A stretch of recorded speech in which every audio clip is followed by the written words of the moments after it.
Alright guys, before we get started, I just want to say thank you for 4,000 subscribers! And to celebrate such a milestone, I'm starting currently the only brand new, non-supporter exclusive What If for the main channel for 2024. And it's one where Ash isn't the main focus, titled, What If Red Was Canon? Also, this is something I'll go ahead and address now, just so I don't get a lot of comments about it later. This What If takes place 5 years before the start of Ash's journey, so Ash won't really be in this What If. And before we get started, I'd like to remind you that I have a second channel for non-Pokemon content. So if you like that sort of thing, the link is in the description. Also, you can support the channel by becoming a channel member or by joining the Patreon. Now remember, this is never required, but always greatly appreciated. By joining either of them, you get a lot of cool perks, such as early access to videos, and access to our first supporter exclusive What If, titled, What If Ash Won the Johto League? Now with that out of the way, let's kick off this 4,000 subscriber special.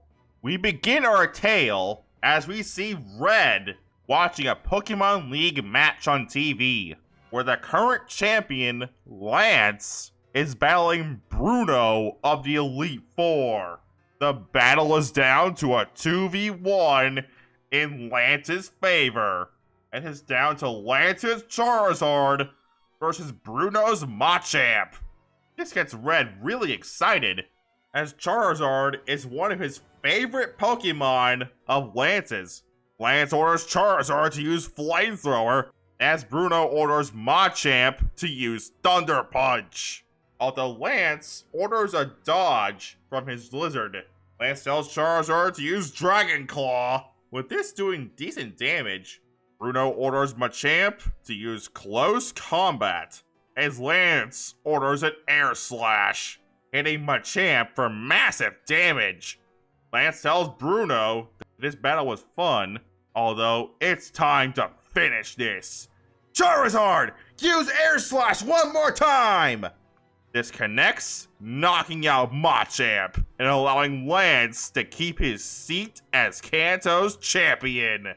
Red's mother then calls for Red, telling him that he should get ready for bed, since he's supposed to be Professor Oak's early in the morning, so he can get his starter Pokemon. Red then changes into his pajamas and goes to sleep, dreaming out on his potential starter.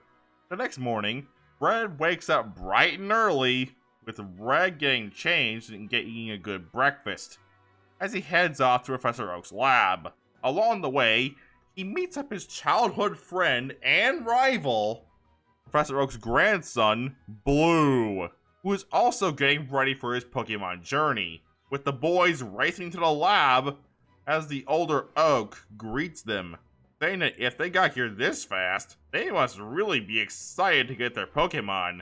Professor Oak says that they have to wait for the third trainer to arrive. A half an hour passes, with the third trainer arriving, as it's revealed to be Red and Blue's childhood friend, Green. Green apologizes for not being here sooner as she overslept. The older Oak accepts her apology as he presents the 3 starter Pokemon of the Kanto region, being Bulbasaur, the grass type, Charmander, the fire type, and Squirtle, the water type. Professor Oak decides to let Red choose first, since Red did get here first, and the starters are supposed to be on a first-come, first-served basis. Oak informs Red that he should think carefully before choosing his starter, since it's going to be his partner Pokemon for life. Red tells Oak that he's already decided, picking out the ball containing Charmander. I decided to go with Charmander for Red, since Charizard is the starter we see Red with the most. So I figured it would make the most sense to be his starter in this timeline.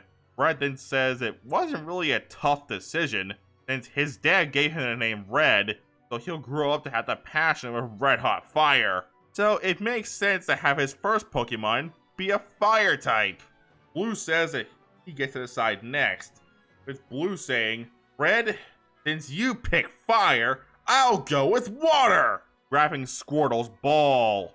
Green is a little bummed since she originally wanted Squirtle, so she decides to go with Bulbasaur since it's the only one left and she doesn't want to go home empty-handed in terms of Pokemon. After this, Oak goes over to his desk and grabs 3 Pokédexes and 15 Pokéballs, dividing them up evenly among the 3 trainers. Blue then asks Red if they should test out their new partner's battle capabilities, with the 2 heading outside to do that. But before they leave, Oak tells the 2 that they can scan their Pokemon with their Pokédex to find out what moves they can use. Red finds out that his Charmander can use the moves Scratch, Growl, and Ember. Red and Blue begin their battle, with Red ordering a Growl from his Charmander, with this reducing Squirtle's attack stat.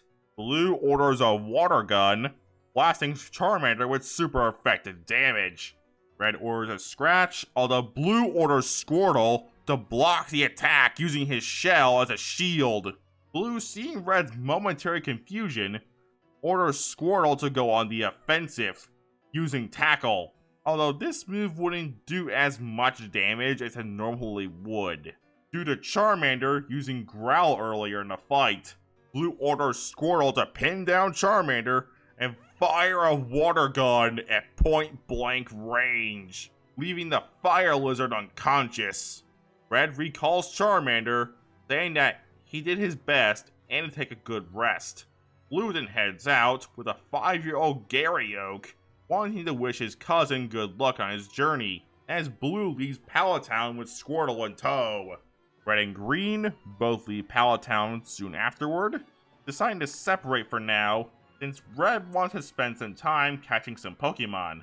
Red heads over to a river, finding a wild Poliwag, although his Charmander telling the Fire Lizard to get in close and use Scratch. Poliwag retorts by using Water Gun, with Red ordering the Fire Lizard to dodge and use Scratch again. This causes Poliwag to stumble back a bit as Red grabs a ball from his belt and proceeds to catch the tadpole, increasing his team to 2. I decided to give Red a Poliwag to pay homage to his Adventures manga counterpart, due to Poliwrath being Red's first Pokemon in that story. Red and Charmander celebrate catching their first Pokemon, Red sending the tadpole out so it and Charmander can get acquainted. Red heads off to Viridian City after not being able to find any more Pokemon to catch. Red heads out to the Pokemon Center, wanting to get Charmander along with his newest catch looked at. While Nurse Joy is looking at Red's Pokemon, Red asks her if there's any other areas where he'd be able to catch some more Pokemon, with the nurse telling Red that there are 3 options for him. Either he can head west towards Route 22, head north towards Viridian Forest, or he can head back the way he came towards Route 1. The next day, after Red gets his Pokemon back from Nurse Joy, he decides to head towards Route 22, with Red finding a wild male Nidoran, as Red calls out his Charmander to battle the Poison Pin Pokemon, with Nidoran using Leer on Red's Charmander, causing his defense to go down a bit. Red orders his Lizard to use Ember, as Red chucks a Pokeball at Nidoran, catching it and increasing his team to 3. Soon after, Blue shows up and seeing that Red caught himself another Pokemon, decides to challenge Red to a best-of-3 match, meaning whoever gets to 2 wins first is the winner, just to see if Red actually managed to make his Pokemon any stronger. Red and Blue find a clearing on the route, so they can begin their battle. Blue calls out his first Pokemon, declaring, "Pidgey, I choose you!" with the bird coming out, as Red thinks which of his Pokemon would have the best matchup against Pidgey, declaring, "Charmander, I choose you!" as Red calls out his starter to the battle. Blue then says, "Well, your Charmander certainly looks a bit stronger, but let's see how it does in battle." Red orders an Ember from his Fire Lizard, with Blue ordering his Pidgey to use Gust. to try and deflect it. Although unknowingly to Blue, this causes the flames to get stronger, causing his Pidgey to take a lot of damage. Pidgey falls down to the ground, with Blue asking his bird if it can continue, with Pidgey giving Blue a determined look. As he gets back into the fight by using a tackle, Red orders a growl from his fire starter before going into a scratch, leaving Pidgey close to fainting. Red then orders Charmander to finish off Pidgey by using another Ember, with Blue ordering his bird to take to the sky and dodge, with Red ordering his Charmander to keep using Ember until it connects, with Pidgey eventually being shot down by one of the Embers, leaving it on the ground with spirals in its eyes, giving Red the first win of the match. As Red calls back his Charmander, telling him he did an excellent job and to take a good rest. Red and Blue send out their second Pokemon, declaring, "Poliwag, I choose you! Squirtle, I choose you!" As the two water types come out, as Blue says, "Well, looks like this next one's a battle between water types. This should be interesting." Red orders Poliwag to go in for a water gun, although Blue orders Squirtle to hide in his shell and use Tail Whip, causing Poliwag's defense to go down a bit. Blue orders Squirtle to use Water Gun, although it does completely nothing to Poliwag, thanks to Poliwag's ability, Water Absorb. Red orders his Tadpole to use Hypnosis, putting Squirtle to sleep. Red orders Poliwag to use a newly learned Pound to hit Squirtle for decent damage. Red tells Poliwag to not let up, eventually managing to knock out Squirtle, allowing Red to win the match 2-0. Blue calls back his Squirtle, saying that Red just got lucky, as he leaves to head back to the Pokemon Center to get his Pokemon looked at. Red goes back to the Pokemon Center as well, get his Pokemon checked out, deciding to head off to Viridian Forest the next day. The next day, after getting his Pokemon back from Nurse Joy, Red leaves Viridian City and heads to Viridian Forest, since it's the quickest way to get to Pewter City. Red arrives at Viridian Forest, with Red sending out his 3 Pokemon and deciding to look for some new Pokemon to catch, with Red finding a wild Pikachu, with Red sending out his Nidoran to battle the Electric Mouse. Red orders his Nidoran to use Poison Sting, with the Electric Mouse dodging the poison needles and using Thunder Shock to hit Nidoran for decent damage. Red asks Nidoran if he can continue battling, with the Poison Pin Pokemon giving his trainer a determined look, as Nidoran manages to fire off multiple Poison Stings, managing to hit Pikachu for some decent damage. Red grabs a ball from his belt, throwing it at Pikachu, and manages to catch the Electric Mouse, increasing his team to 4 Pokemon. Red sends out his Pikachu to figure out what moves he can use, with Pikachu being revealed to be able to use Thunder Shock, Tail Whip, Thunder Wave, and Quick Attack. Red sends out his other 3 Pokemon so they can get acquainted with Pikachu, with Red spending the day training and playing with his Pokemon, with this giving Nidoran some gains by allowing it to learn the move Double Kick. Red makes his way through Viridian Forest, battling every trainer in sight, before eventually arriving in Pewter City and heading to the Pokemon Center for the night, deciding to challenge the Pewter Gym the next day.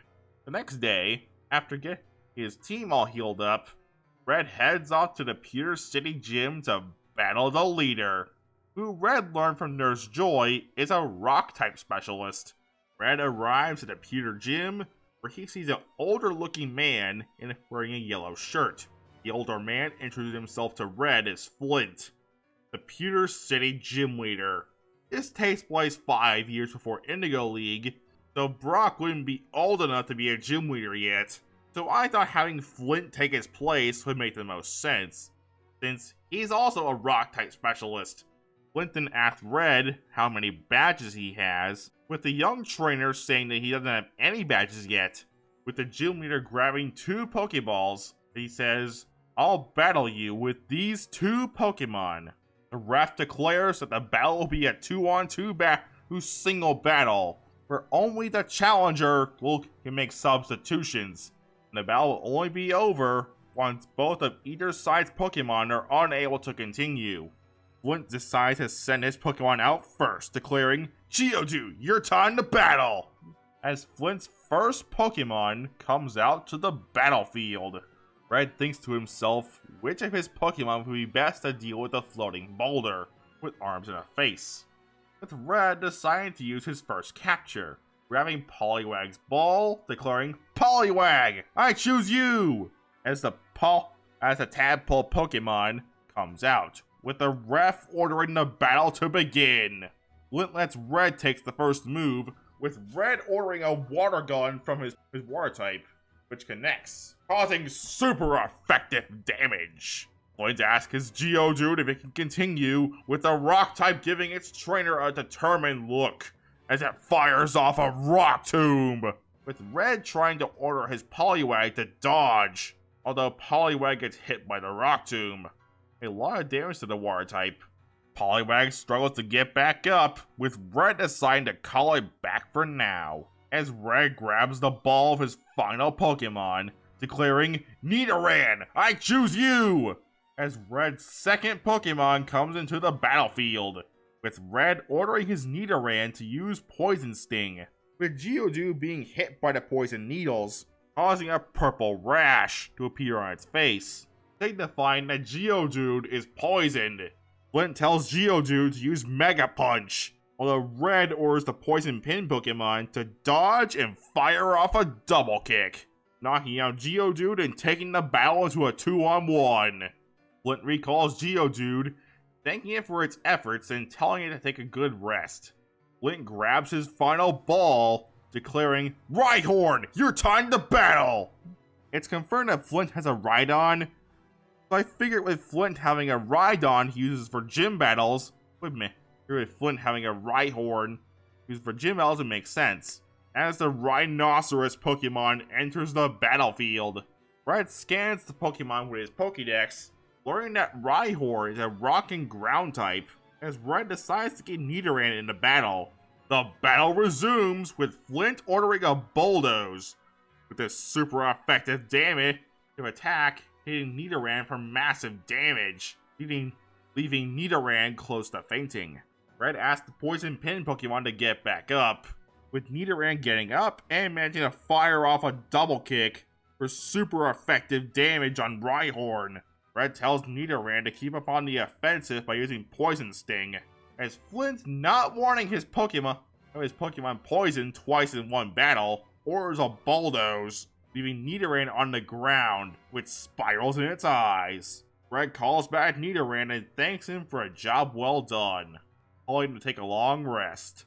Red holds Poliwag's ball, sending out his final Pokemon, declaring, "Poliwag, I choose you!" As Red's final Pokemon comes out, the ref orders the final battle to begin. Red orders Poliwag to take the first move by ordering a Hypnosis, with Flint's Rhyhorn being hit by this, causing it to fall asleep. Red tells Poliwag to not to let up and use Mudshot, using it to hold Rhyhorn in place, with Red ordering the Tadpole to use Water Gun multiple times, leaving Rhyhorn unconscious, making Red the winner of the battle. Flint recalls Rhyhorn as he meets Red in the middle of the battlefield, congratulating Red on his win as he hands Red the Boulder Badge, as Red pins the badge to the inside of his jacket. And that's where we'll leave things for now. So what did you guys think? Let me know in the comments below. Also, you can support the channel by becoming a channel member or joining the Patreon. Now remember, this is never required, but always greatly appreciated. By joining either of them, you get a lot of cool perks, such as early access to videos, and access to our first supporter exclusive What If, titled What If Ash Won the Johto League. Now, before I sign off for today, I'd like to announce that I have a Discord server where you can talk about what ifs, ask me questions, and even get potential sneak peeks for any upcoming stories on both of my channels, and probably even get help making your own content. One more thing I'd like to do before I sign out for today is thank our channel supporters. And for that, we have Yekil Cheverez. I hope I pronounced that right. With that said, I'll get on out of here. Peace!